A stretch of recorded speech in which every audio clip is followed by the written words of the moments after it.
Құрметті қазақ елі, қазақ тілі әрине біздің ата-бабамыздан мирас болып келе жатқан ғасырдан ғасырға ең бай тілдердің қатарына жатады.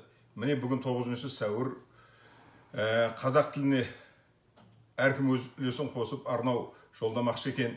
Мен жерлесім Клара Садырбаеваның эстафеталық жолдауын қабыл ала отырып, өзімше өз тілім менің өзегім деген жыр жолдарын жаздым. Соны сіздерге арнау етіп жібермекшімін. Гамзатып сүйген болса өз аварын, мен қазақты сүймегеннен не табармын?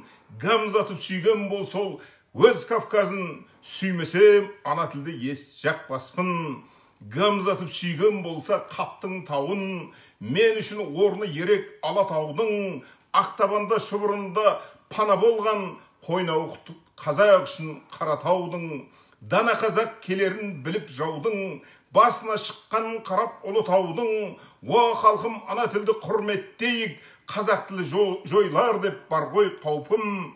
Мәңгүрттерге мәндемес қазақ тілі, қызықтырмас мирас болған ата салтым.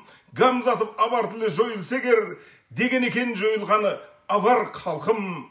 Қазақ тілі біріккен ұлттар ұйымында 7-ші тіл боларына сендірейін қазақ халқын. Бай тілдің орны ерекше әрқашанда, сөйлеңдер диаспора жалпы халқым.